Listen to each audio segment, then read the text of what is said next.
Alright guys, I'm in Adobe Animate here, and I'm going to go to File or New File. Right here in the top left, hit New File, click on the HD, hit Create. It should pull up a timeline, should pull up this workspace here. We should have tools over here. If you don't have the timeline for some reason, hit Window and check Timeline right here. Anytime you're missing stuff, you could probably find it here. If you're really messed up, go to Workspaces, change it to something else, and change it back to Essentials. So we've got layers here up and down. You'll still hit the plus in the box to create a new layer.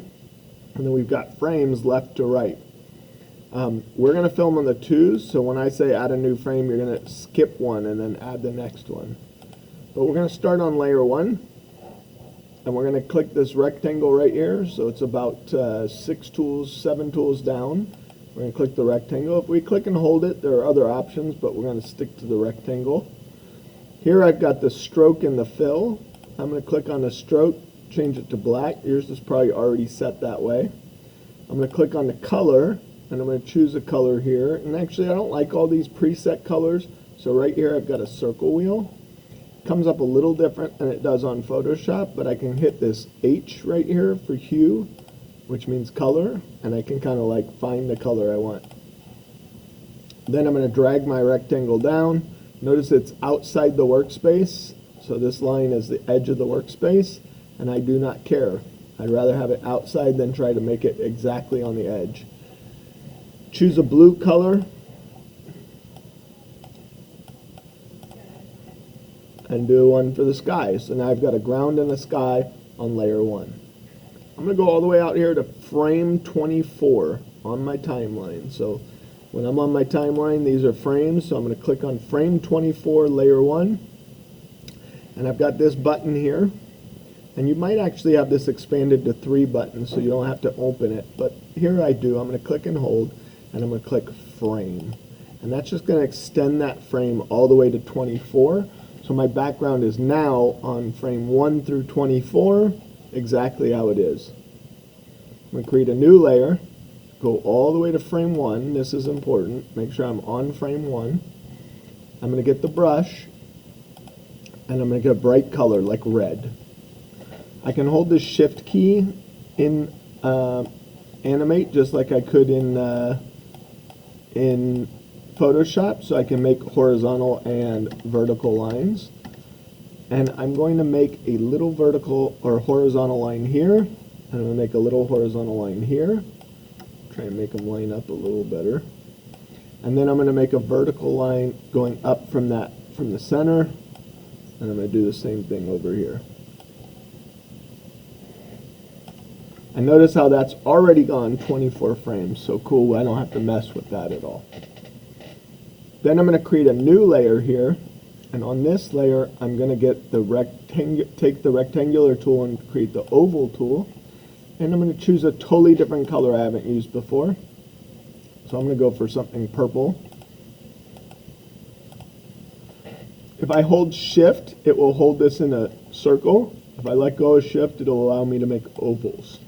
I want to hold Shift because I want to make this a circle, and I want to make it right at the top.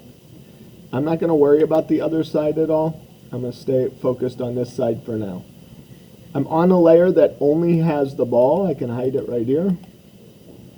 So then if I want to move it, I can click this tool at the top, click the layer to select that, and I can move it with the mouse, or I can actually just use the arrow keys to adjust it.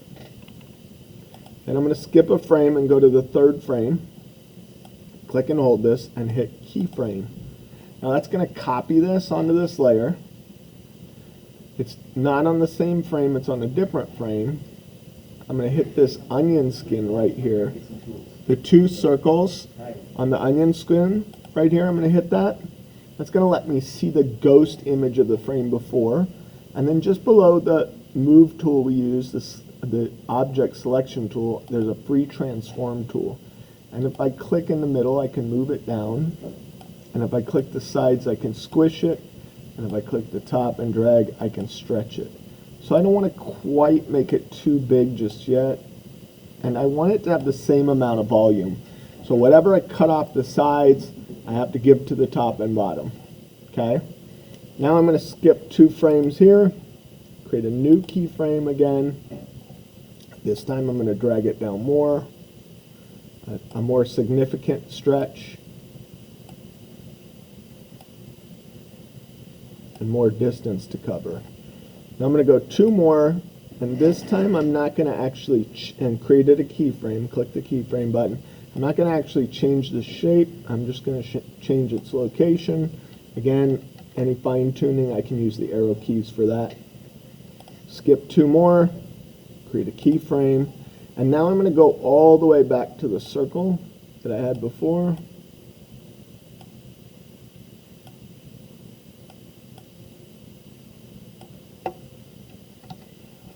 That's going to be my first point of contact, or my second point of contact. The ball is back to its shape. Create a new keyframe 2 over. This time I'm going to squash it a little.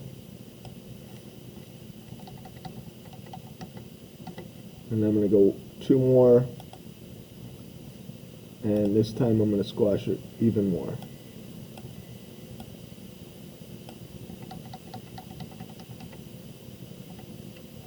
Now I've got the beginning of the cycle, but right now it just drops.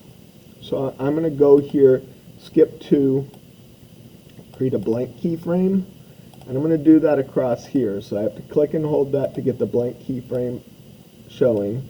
And then it's the one with the hole in it, the empty hole. So it's a blank keyframe.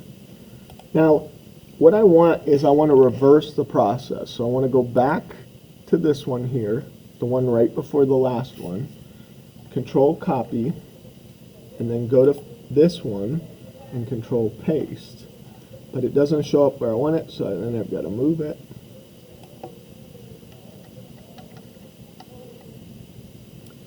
Then I'm going to go 2 back, Control Copy, go to the next blank keyframe, Control Paste. And this way I'm just going to reverse the order of what I've already done.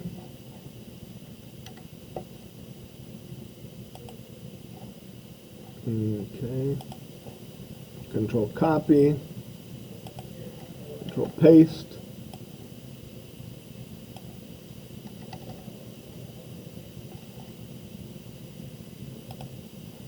Control Copy, Control Paste. I am not going to repeat the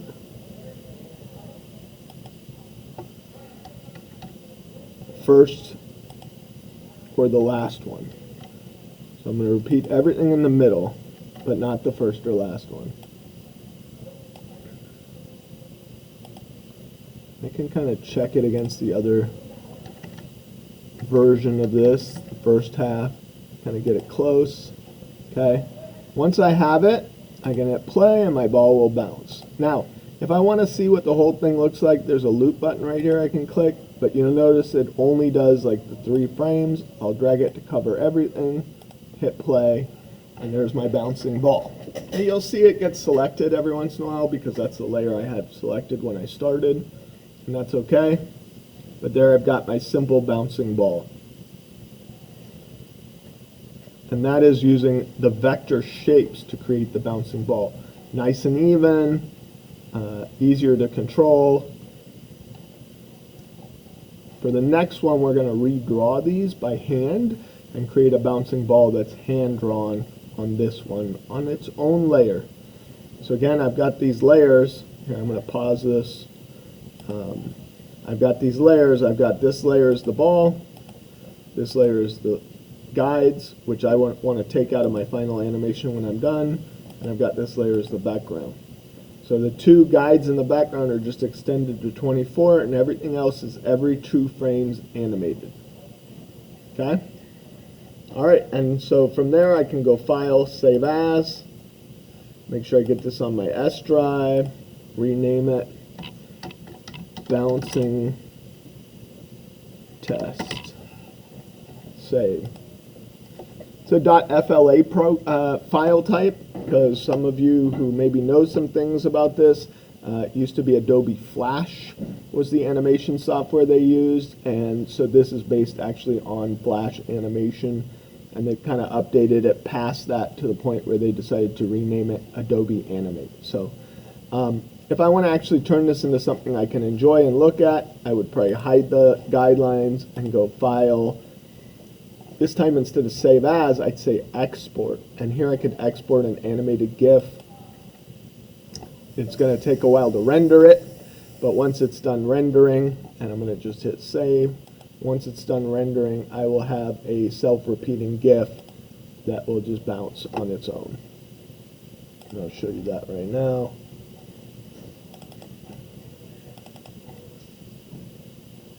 So that's the GIF of it.